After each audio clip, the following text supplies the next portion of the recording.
Good afternoon, everyone, and thank you very much for taking time away from your busy schedules. Welcome to this webinar from the Institution of Mechanical Engineers, Sustainable Fuels for Heavy-Duty Industrial and Marine Applications. My name is Steve Whelan. I'm working for HORIBA, based at HORIBA Myra in the UK. I lead the Global Application Centre for Emissions Solutions. My background includes 32 years in powertrain R&D, alternative fuels, development methodologies, and technical and strategic consulting. I'll be chairing this event and introducing our two speakers. Today we have two exceptionally well qualified speakers to present the subject matter, give valuable insights and answer your questions. From the University of Brighton, we have Dr. Penny Atkins, Deputy Director of the Advanced Engineering Centre.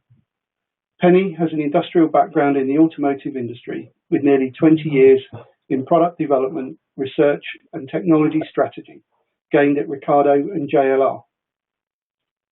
As Head of Technology Strategy at Ricardo, she led techno-economic assessments of transport technology across heavy-duty on- and off-road, marine and passenger car sectors.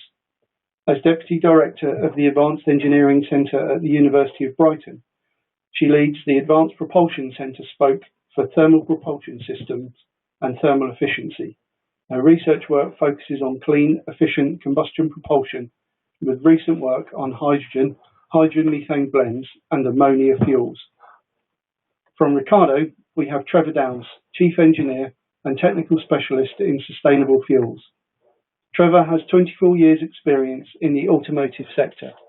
He is currently specialising in hydrogen and renewable fuels for combustion engines with a focus on heavy-duty applications. His role includes setting and leading research and development priorities, leading larger, more complex industrial projects, and working as a global consultant in his area of expertise. He has led and contributed to projects as diverse as model year programs for heavy-duty truck engines, design of high power density novel architecture naval engines, and technology research and development for small gasoline passenger car engines. It's abundantly clear that our speakers will deliver an interesting, experience-based and insightful presentation of facts, figures and opinions. During the webinar, you can ask questions via the attendee questions box. We will take these questions and try to get through as many as we can during the Q&A session following the presentation. Also, if you have any technical issues, please use the questions box and a friendly IMechE person will help you out. So, without any further ado, I would like to hand over to Dr. Penny Atkins to get this event started. Penny. Thanks very much, Steve. Thanks for your introduction. It's really good to be here and talk to you about this really interesting topic. So Trevor and I are going to talk about sustainable fuels for heavy-duty industrial and marine applications. So to start with,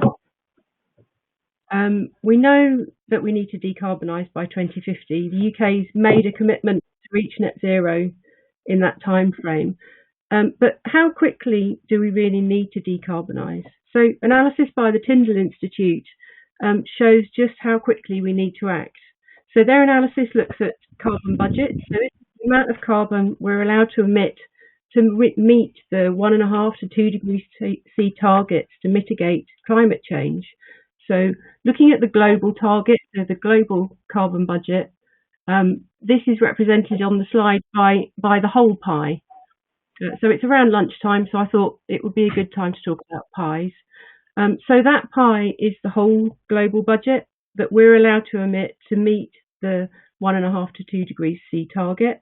But then we need to split that down between nations. So if you split that equitably, so taking into consideration the fact that some developing nations may need relatively more of that pie than some of the developed nations might, our slice of the pie actually is only equivalent to about 9 years of our current rate of carbon emissions. So in other words, really not very much. And if you think about the levels of reduction that's needed to achieve that, that means that annually we need to be reducing our carbon emissions by 13%. So not only is decarbonisation really important, it's also really very urgent. So to start the presentation, I'll look at some of the options for sustainable fuel. Then Trevor will look at vehicle and machine applications, focusing on energy conversion from fuel to propulsion.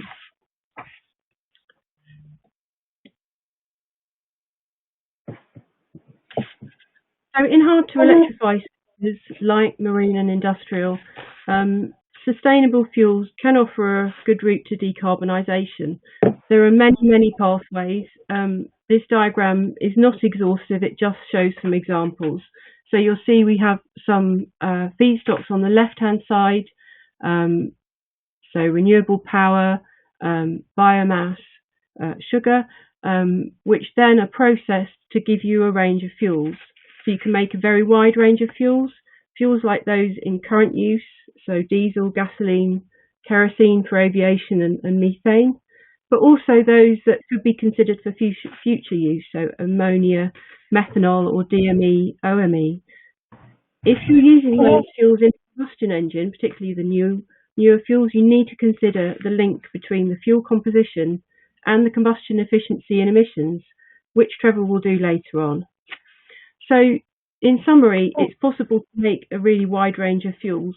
We could talk about that for the whole day, let alone just the shape of this webinar. So, this is just a summary of the different processes that we could use. Let's first think about biofuels. So, greenhouse gas emissions for biofuels vary considerably depending on the feedstock and the processing. So, this graph shows predictions for greenhouse gas emissions for advanced fuels, so that's fuels that are not competing with food, over the period to 2025. So you'll see the blocks on this graph show the different types of processes that you may be able to use and the emissions that you may see from those processes over time. So the graph shows an improving picture with time as processes improve, with many pathways showing very significant reductions in emissions. The exception here is fuel made from algae in the middle of the chart, where the ARENA report that this data is taken from concludes that a key challenge for fuels made from algae is the high energy intensity of harvesting, so the concentration and drying processes, where little progress has been made over the last 10 years. So they consider this remaining a very high emissions pathway. So this is the pathway up the top here showing that you get very significant emissions compared to the 50 or 60% targets that are specified by the EU Renewable Fuel Directive and RTFO. So the emissions for your biofuels are very dependent on the feedstock production and pre-processing, the fuel production processes themselves, and also after that on the transport and dispensing of the fuel. So biofuels can give good greenhouse gas reductions, but how much might be available? So again, some analysis from ARENA. So this is looking at the availability of feedstocks for advanced biofuels. So the graph shows that the availability of different feedstocks, and this is based on a range of different studies. So the different crosses on this graph shows you analysis by different authors for various different feedstocks over time. It's very clear from this graph that there's a very wide range of predictions for availability of feedstocks. But when you look at the overall analysis, it shows that about 3.5% of UK transport fuel demand could be met by these advanced biofuels. So in other words, they really can't be the only answer. So e-fuels have been recently seen as somewhat of a magic bullet to fill the gap left by the limited biofuel supply, particularly in Europe. So to explain briefly, e-fuel production starts with hydrogen, so either green hydrogen from renewable electricity and electrolysis, or blue hydrogen from reforming of methane with carbon capture. So then you combine with captured CO2 to provide fuel. So using methanol synthesis process to make OME or DME and gasoline, or Fischer-Tropsch to make e-crude, which you can then refine to make diesel, kerosene or gasoline indeed. So one of the benefits of this approach is that a wide range of fuels can be manufactured. So the table here on the slide shows a summary of the range of fuels that might be produced, showing some of the implications for energy density, the first column, storage, infrastructure, and powertrain development. So you can see that the ease of use of these fuels ranges from green, which is easy, through yellow, medium to difficult. So, for example, for e-diesel, towards the bottom of the chart, it's a drop-in fuel, so it can be used as a direct replacement for fossil diesel. So no additional infrastructure is needed or powertrain development.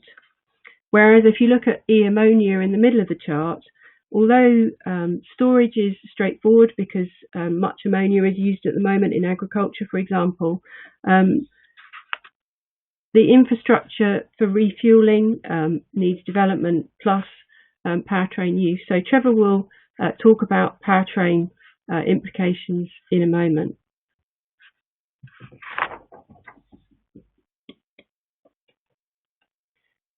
But at the moment, we think that costs and renewable energy use for e-fuels is likely to be high. So the graph on the right-hand side shows forecasts for e-fuel cost using direct air capture, so from a point source like an industrial chimney, for example, point CO2 capture from an industrial chimney, for example, or direct air capture compared to fossil fuel price.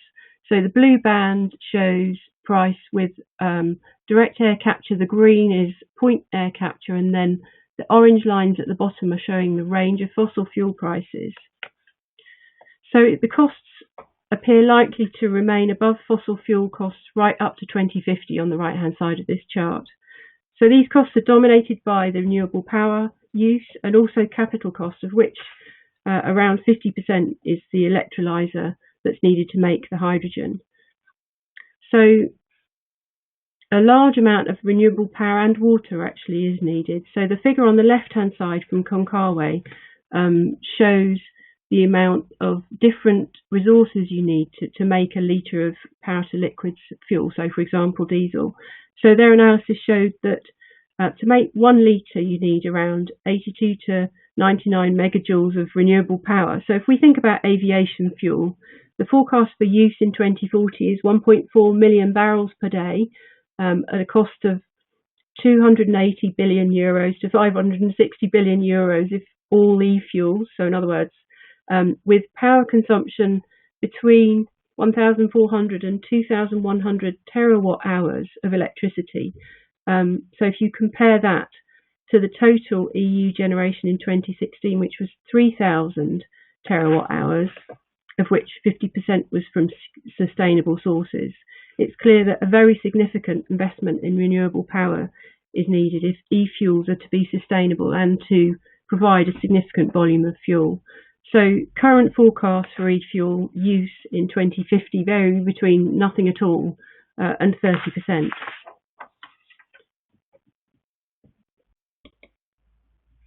So there is early activity in synthetic fuel production. This slide shows a diagram of the Audi e-diesel plant at Laufenburg, showing the conversion from renewable electricity via conversion processes to e-diesel. And actually, publicity from automotive manufacturers around Europe varies in terms of its interest in synthetic fuels. So Audi have been releasing a lot of publicity about their production of synthetic fuels like this, and also synthetic methane. Porsche also showing their interest, whereas Mercedes recently have said that they're not going to rely on synthetic fuels, rather they need to favour electrification for passenger cars. So electrification can produce a really wide range of fuels, some of which might be drop-in, which give potential for a rapid decarbonisation, but high costs and renewable power needs mean that they aren't likely to be the only solution.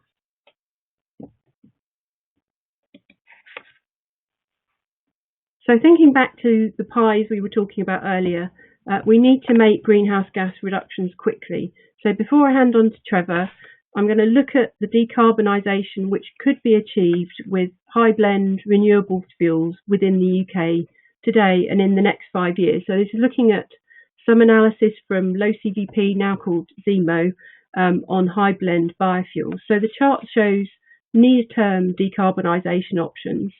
So with the current supply chain, they highlight renewable diesel in the form of HVO, biodiesel.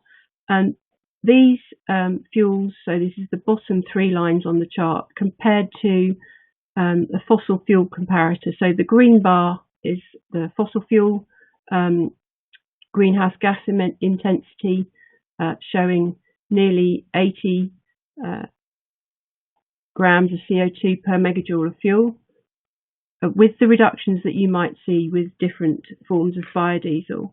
Then towards the top of the chart, you can see fuels that might be in the supply chain for the next 5 years. So ZEMO see growing supply of biomethane, which can actually give negative emissions of greenhouse gas if you're avoiding emissions of those greenhouse gases during the production of the fuel. So for example, if you're making biomethane from manure, then in the capturing of the manure within the tank to make the biomethane, you're avoiding emissions of methane to the atmosphere. So that gives you a negative greenhouse gas emission. They're also highlighting Fischer-Tropsch diesel, so via the catalytic process that we use to make e-fuels, and also bio-SNG. So this is produced from gasification of biomass. So what this chart shows is that you can get really good decarbonisation from a range of renewable fuels now. But to make sure that we're not really just shifting emissions from one part of the supply chain to another, we really need to think about life cycle emissions. So we need to think about energy in the production of the fuel that we've been talking about at the beginning of this seminar, so well to tank, but then also tank to wheels emissions alongside vehicle production and disposal. A note here that we need to think about broader sustainability issues too when we're thinking about vehicle decarbonisation. So cost of production, competitiveness with fossil fuels, the list is really very long. So it's very important to think broadly about the choices we make in decarbonising our vehicles. So to finish, I'll have a look at the life cycle analysis for an HGV. So this is for a 7.5 tonne rigid truck with a range of different energy vectors, so diesel and biodiesels, then also CNG and electricity and hydrogen fuel cells.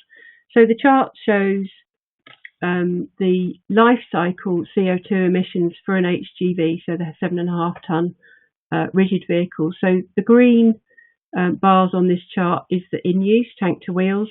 Light blue is the fuel production, so well to tank. The dark blue is the vehicle production, and the little slice at the top then is the end of life, so disposal of the vehicle.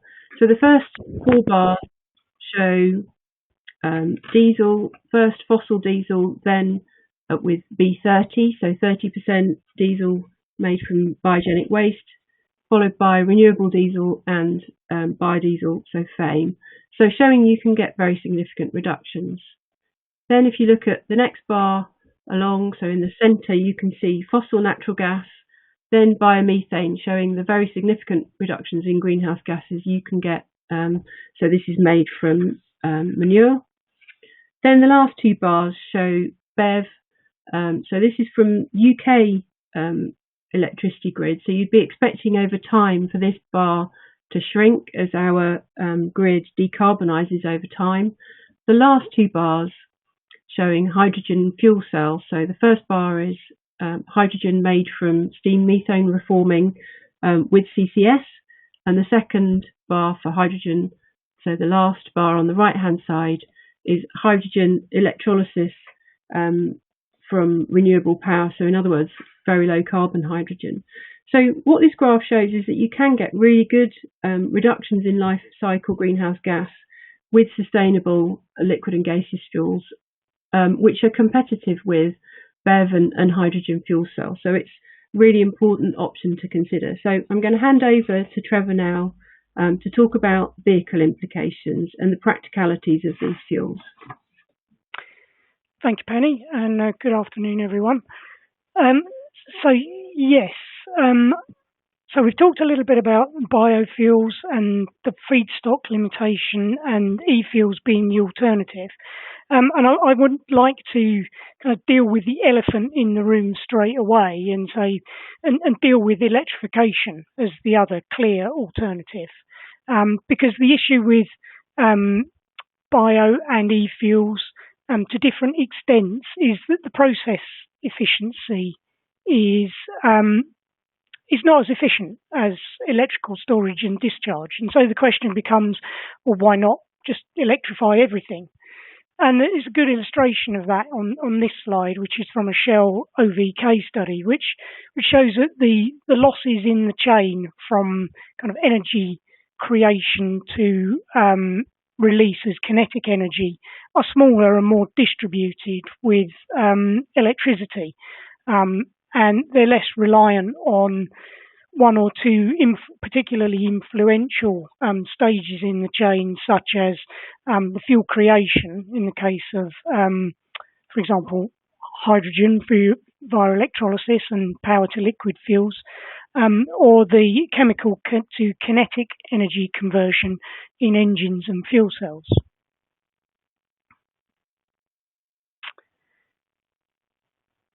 So the reason is that electricity does present us with an on-product energy storage challenge. And that's illustrated here in the graph on the left. I've plotted some recent Ricardo analysis to determine the primary energy consumption for various powertrains in three heavy-duty segments. And here we've got a smallish delivery van, a rigid regional truck, and a long-haul articulated truck. And the primary energy requirement is expressed as a percentage of the diesel energy that would be used. That's the y-axis. And the powertrains are engines fueled by methane, hydrogen and methanol, fuel cell vehicles and fully electrified vehicles. And for the smaller segments, those are battery, and for the long-haul truck, it's an electrified road system with a catenary.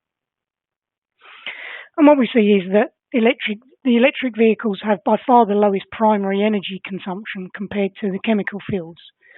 And so the discussion then has to turn to whether the electric vehicles can meet the other attribute requirements, things like cost, payload mass and volume, and the cost of ownership for a whole fleet to move a particular amount of freight. And there's an interesting little nugget here that we'll come back to, which is that between the engines and the fuel cell, the efficiency benefit changes with mass as the engine efficiency improves with size and as the duty cycle gets heavier. And for the heaviest application, the efficiency gap is actually relatively small. So the graph on the right shows the gross battery capacity required to meet the range requirements for each vehicle class. For the lightest class, a range of 250 kilometres could be met with a 1.4 tonne, 140 litre battery, and that's possibly acceptable. But for the heaviest class, an 800 kilometre range, which is still less than half of that of a contemporary diesel product, requires a 15 tonne, 9 cubic metre battery, which is unlikely to be acceptable. And that's why that system would use the ERS. But with the ERS, the electrified road system, there are still challenges. The infrastructure capital cost is very large. Who pays that? How it's charged to the users is another question. And you still have to worry about off-grid propulsion and range.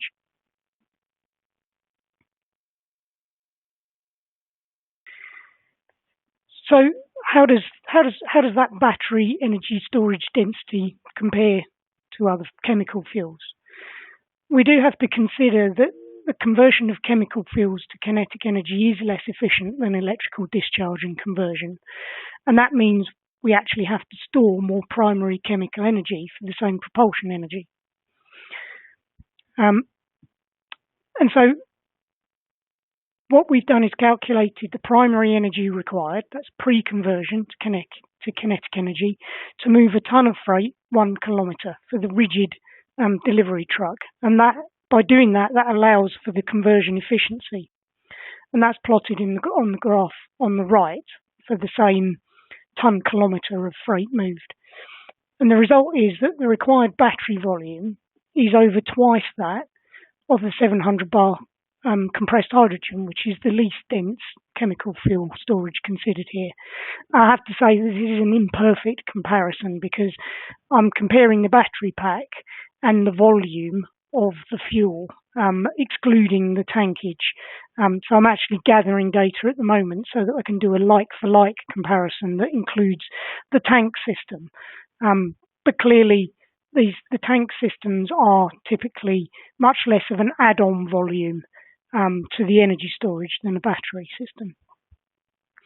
So the huge question then becomes, if we say we will be using chemical fuels, is which ones? And even now, I think that's a really difficult question to answer, and there'll be many factors that have an influence.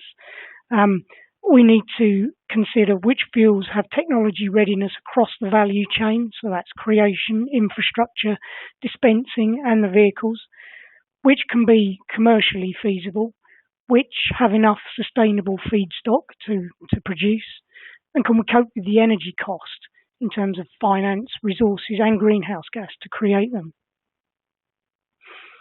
But we have to achieve the requirements of a and a sufficiently rapid rollout,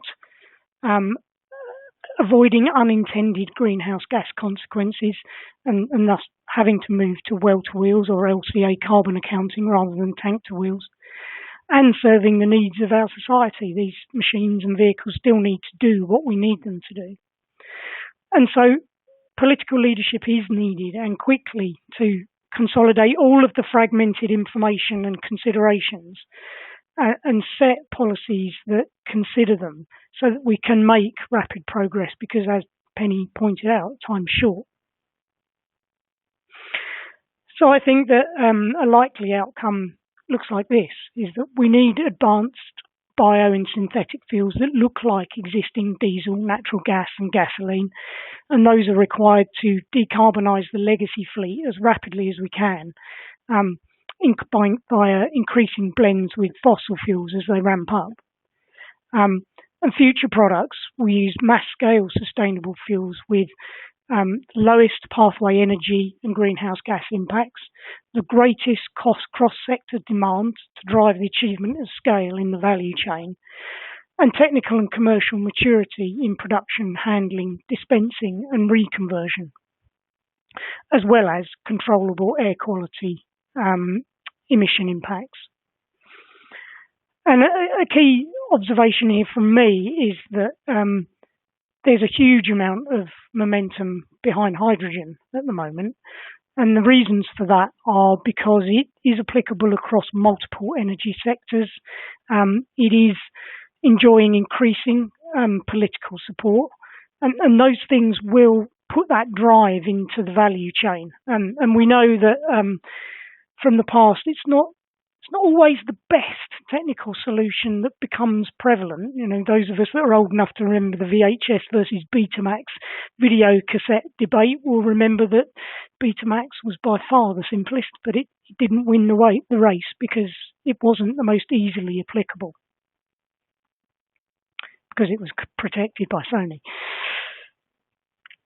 So with my reference to hydrogen in mind, you mentioned hydrogen, and the usual assumption is that the energy conversion has to be with a fuel cell. But engines can convert hydrogen to kinetic energy efficiently too. And Penny and I will be running a hydrogen-fueled research engine at the University of Brighton in the next couple of months. So just to look at some quick high-level attributes between a hydrogen engine and a proton exchange membrane fuel cell. The fuel cell clearly has advantages of peak electrical output efficiency, zero tailpipe emissions, and low operating noise. But the engine also has some attractive attributes, for heavy duty particularly. The development and manufacturing costs are low, stable and well understood. They're tolerant to fuel and air contaminants in a way that a PEM fuel cell isn't. And we can expect the durability to be on par with diesel engines at well over 10,000 hours. The other interesting consideration for engines is that the heat rejection is much more easily managed because it's high-grade heat and a big proportion of it is ejected through the exhaust. PEM fuel cell has much lower grade heat at lower temperature, which it has to reject through a cooling pack, and that can have some quite significant vehicle impacts. So we think that actually applications will favour either one of these devices based on their balance of attributes and the application. And so in the medium term at least, I expect them to be complementary products with both in the market at the same time.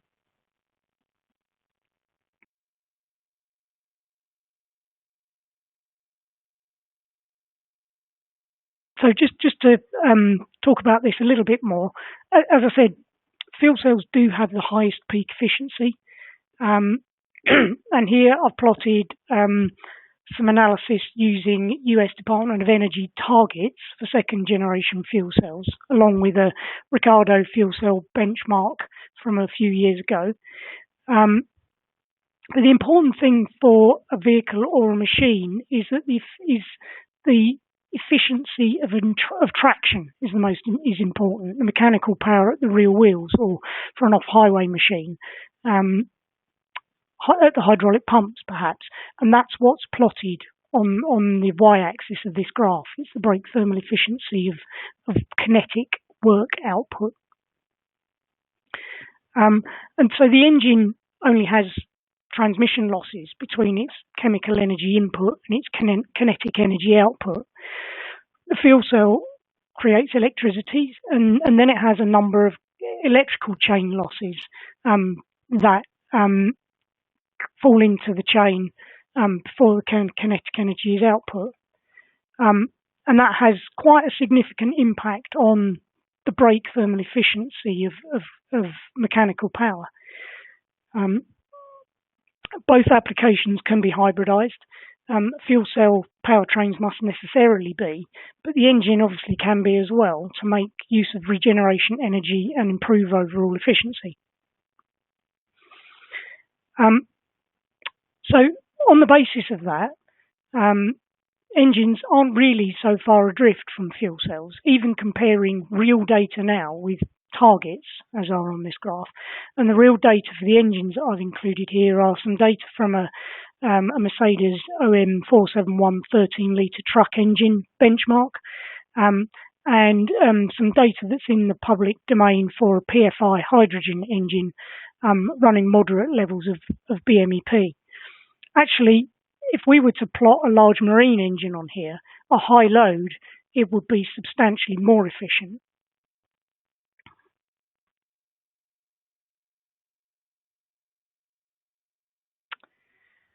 Okay, so let's move on and talk about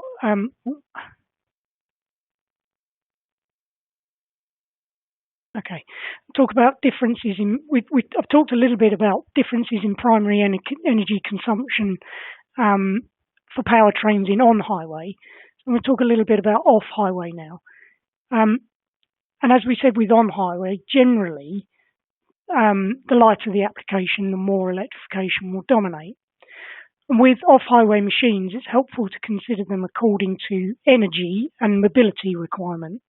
And the best powertrain selection for a machine will depend on the energy and average power required for the machine to fulfill its mission, and that's represented on the x-axis of this graph, and the distance the machine is required to travel, and how remote it is from its recharging infrastructure, be that electricity or fuel, and that's the y-axis.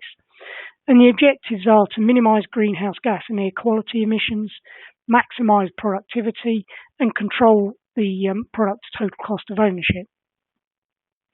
So yes, we should maximise electrification where possible, and that will be for lower power and less mobile applications like the mini excavator down in the bottom left.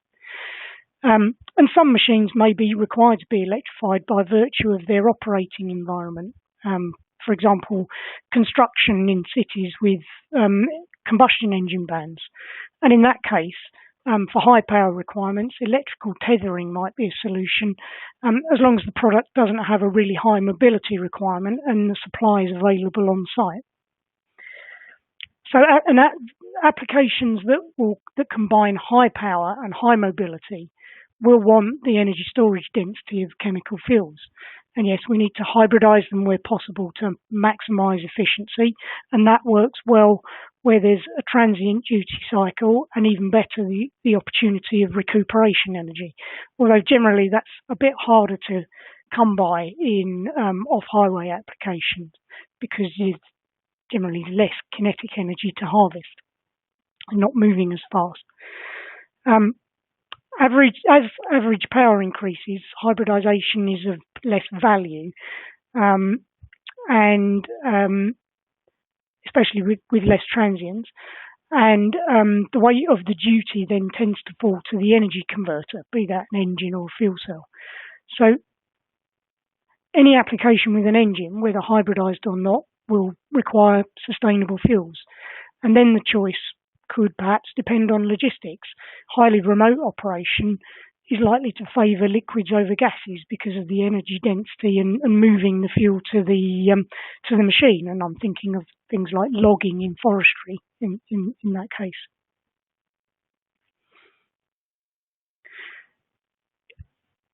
Shipping is a slightly unique case, perhaps. Marine transport represents about 2% of global energy use.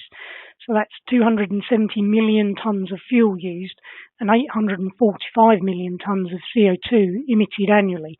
And almost all of that is oil derived, and it's very difficult to choose other sources for that energy that aren't a liquid fuel.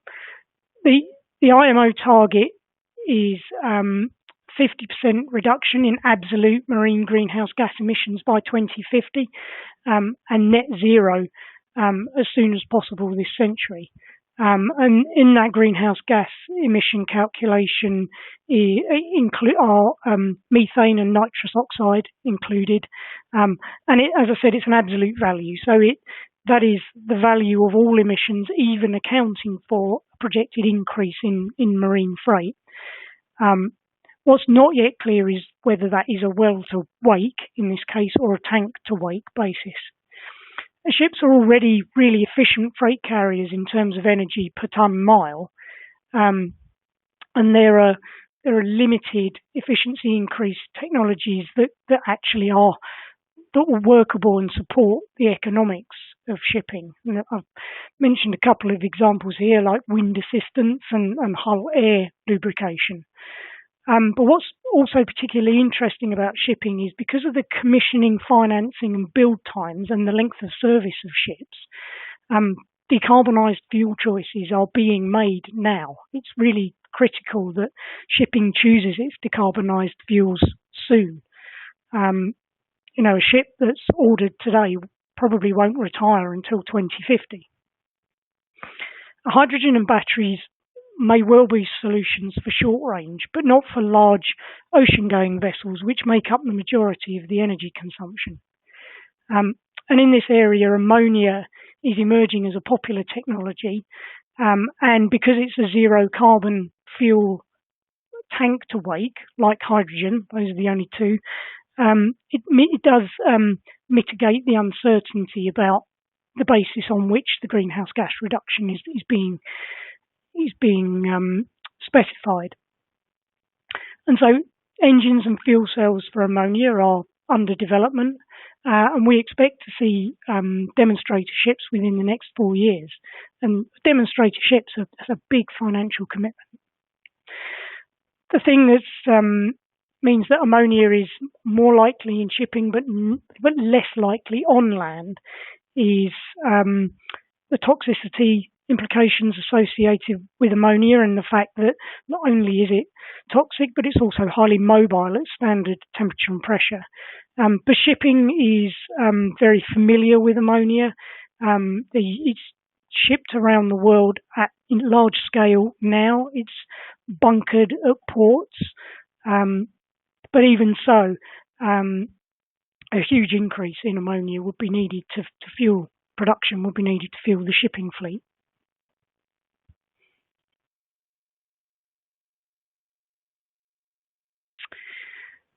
So let's look at some fuel characteristics and compare with diesel that we've been used to for so long.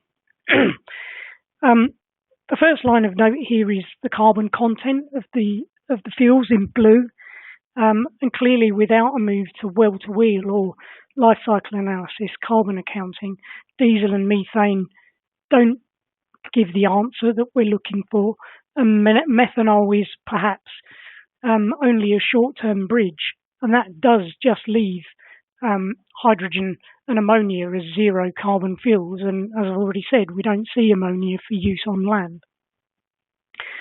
The second thing of note is the energy storage density, the energy density at storage conditions in purple. And what this implies is that whatever we do, range and autonomy and product package are likely to be compromised. And so we really do need to continue working on efficiency and hybridization as much as possible to minimize the amount of fuel we have to store. And then it's worth mentioning that the interaction between lower heating values, stoichiometric air-fuel ratio in green, target lambda range and brake thermal efficiency can result in very different air supply requirements for the different fuels. We actually think there's a really good case for a common base engine for spark-ignited fuels, but the air systems certainly won't be because of that. And then finally, I'd like to pick out some particular combustion characteristics of hydrogen and ammonia. Hydrogen has a really wide flammability range and a really low ignition energy requirement. And that means it can be run very lean with NOx levels below 10 ppm, above about lambda 2.5. And we can run all the way out to lambda 5 without combustion instability, meaning that very little throttling is needed, and that benefits efficiency, as does the high flame speed. Ammonia, by contrast, is a much less ideal combustion fuel. It has a high ignition energy requirement and a high auto-ignition temperature, and a pretty low flame speed. And that means it's a fuel that's relatively difficult to burn, to get going, and to extract high thermodynamic efficiency from. And so it will be applied with some form of co-firing fuel, which could be diesel initially and then transition to a low-carbon synthetic fuel. And a possibility for the future is for ammonia to be premixed with hydrogen provided by cracking the ammonia itself using waste heat from the engine, meaning that only the ammonia has to be carried.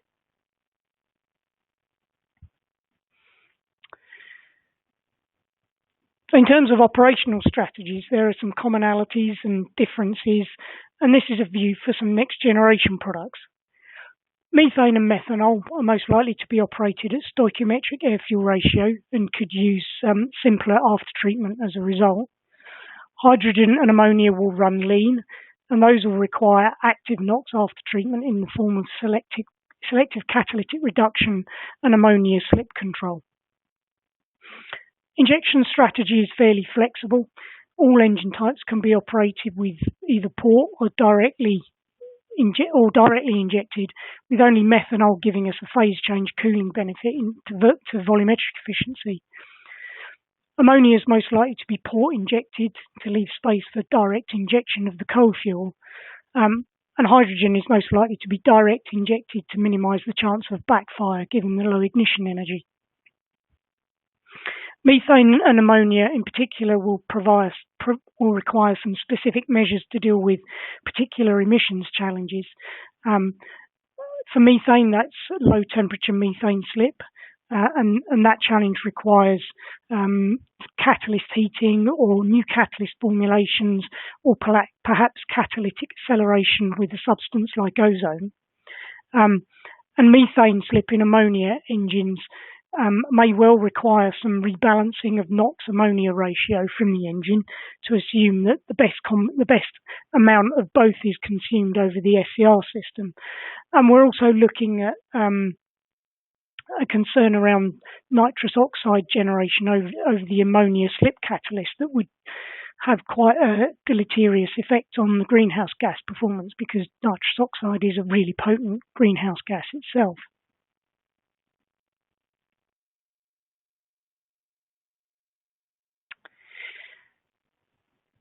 And then finally, whichever fuels we choose, they all need to meet appropriate air quality emissions legislation. And the next major step on this will be the introduction for Euro 7 for on-highway in around 2027-28.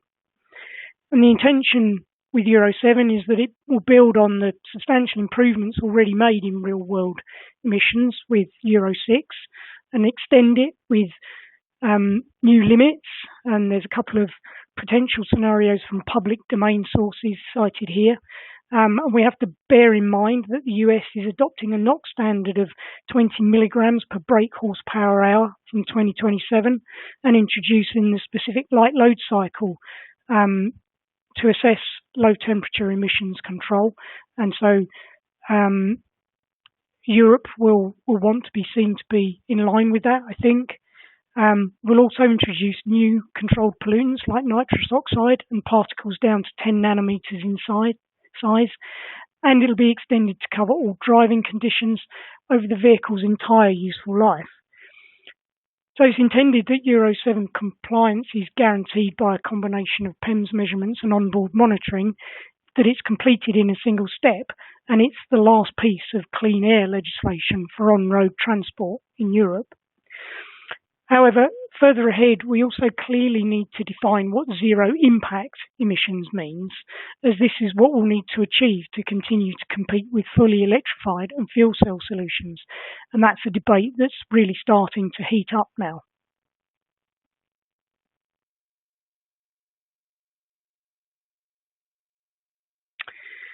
So, to conclude,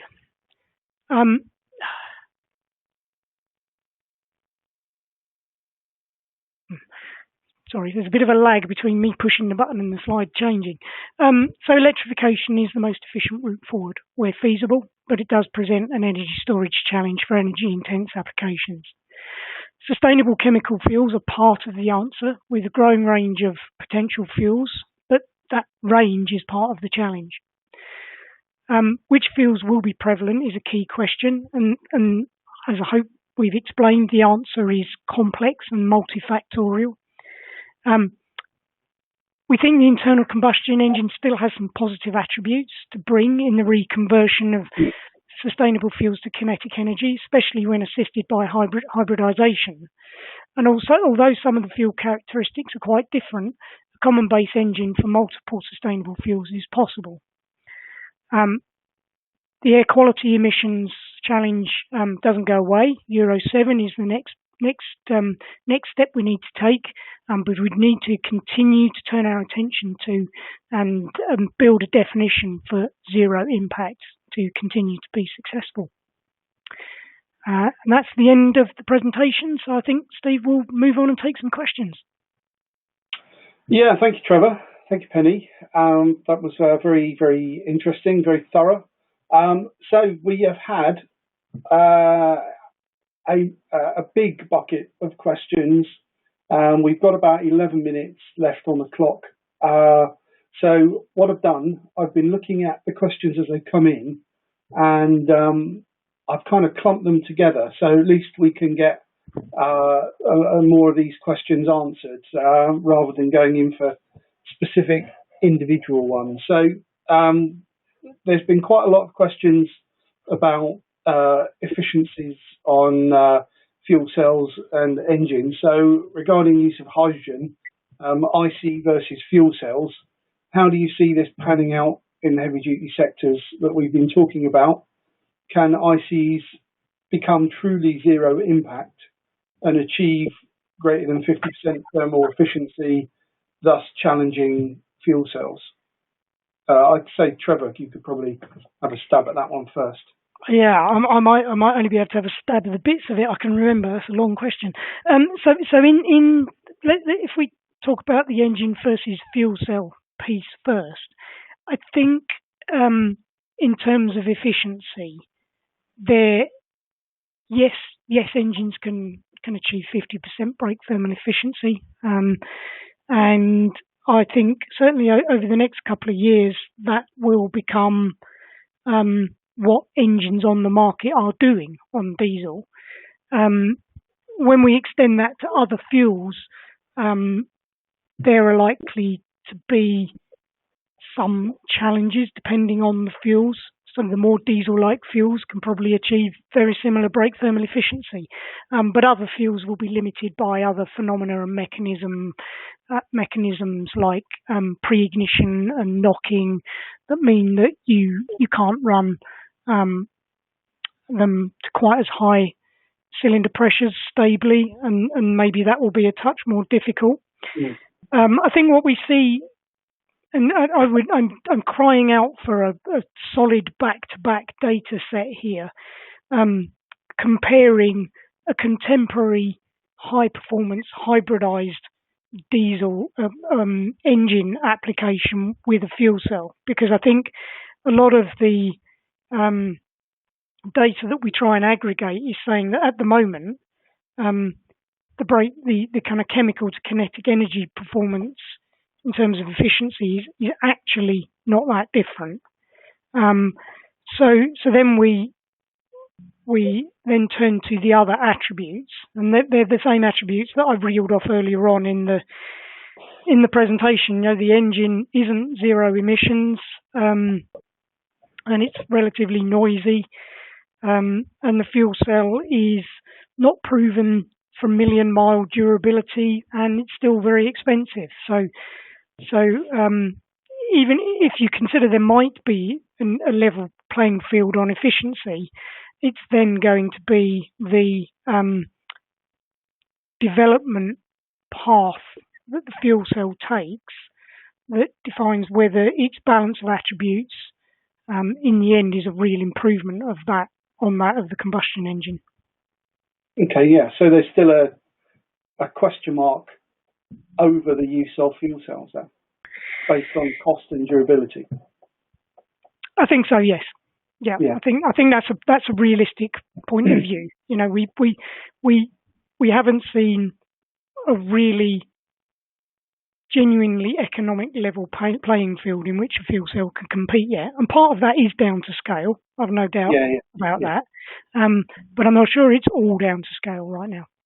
Okay, thanks, Trevor. So we've also had quite a lot of questions asking about hydrogen production and e-fuel production from CO2. And the whole, I suppose, the whole efficiency trail behind that. So there's kind of this is bearing in mind the efficiencies of hydrogen production, green hydrogen production. What would you say to people that believe that hydrogen is an unnecessary diversion, or e-fuels are a waste of time? Shouldn't we be focusing sustainable fuels on biofuels, such as biomethane, until such time that battery technology can meet weight costs and charging challenges to enable it to be used in the heavy duty sectors? So I suppose that question, direct that at Penny. Yeah, thanks, Steve. Again, long question, so I'll answer as I remember. And that's okay. Trying to roll them all up. Yes, exactly. It should have been writing it down. So I think in terms of should we just focus on biofuels until electrification comes along and is suitable for everything, I think my answer to that would be there isn't enough bio feedstocks to make that a sensible decision. We saw, I mean, the analysis I showed on the slide was showing just advanced biofuels, so that's your non-food based feedstocks, was showing 3.5%. So even if we decide that's pessimistic, you know, maybe 10% if we were going to be more optimistic than that. But nonetheless, it's nowhere near the whole of the transport energy sector. So I think we can't just rely on biofuels to bridge the gap to electrification. Was there more bits of that question that you wanted me to answer, Steve? No, I think you probably covered it really. Okay. So we've got 5 more minutes. So there's also a lot of questions around the use of biofuels, and again, I'll I'll wrap it up, and then maybe you and Trevor can have a go at this one. All right. So use case and stability of biofuel. So on one hand, what's the long-term impact on ICE components of using biofuels, and are we all happy that ICE components are robust for biofuels and e-fuels, sustainable fuel? So perhaps Trevor could get that one, and then long-term stability of biofuel. So how long can we keep them in a barrel, for example? Any real problems? And then also thrown in the mix, will there be issues with vehicle certification with biofuels that aren't specifically EN specified? Okay. So Trevor. So I'll start with a short answer, because we haven't got very long. So in terms of stability, so yes, there is an issue in terms of how FAME degrades over time, which if you've got an application like marine, where your fuel might be sitting in a bunker for a while, so that can be an issue. So in other words, yes, it is something we need to think about. Trevor? So I tend to steer away from the chemistry when I can, because I'm not a chemist. But clearly, I think one of the key concerns with all fuels that we're not familiar with is and durability is lubricity, and I think some of these. What we need to bear in mind is the context we're setting ourselves. Are some of these fuels problematic with current diesel engines? The answer is yes, because those engines are designed for diesel, which has relatively high lubricity, and that's the context.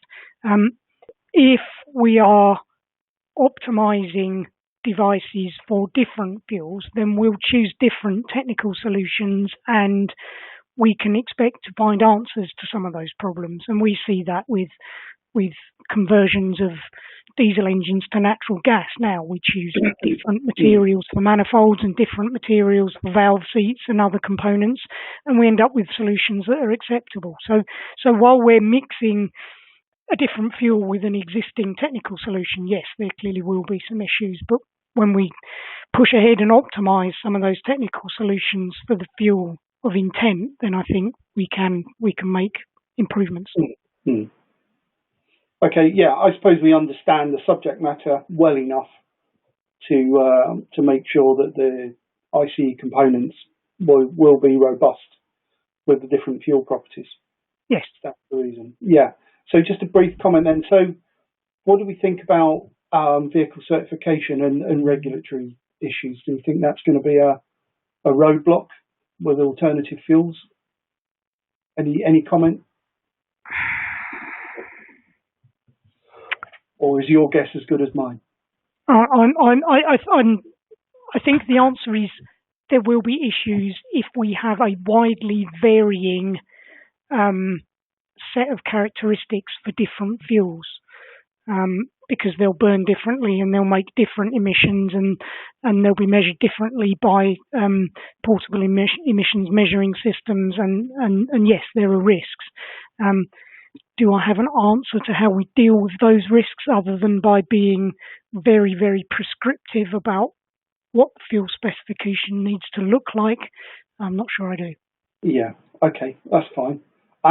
Okay, another question group that we had was about coming up to Euro 7, obviously tighter emissions targets, and what the solutions would look like for these engines, especially hydrogen combustion. Obviously, it's stoichiometric; it generates more NOx than a diesel. So, again? I expect this is a Trevor question. So, yeah. So I think it's quite unlikely that hydrogen would be run stoichiometric for heavy duty.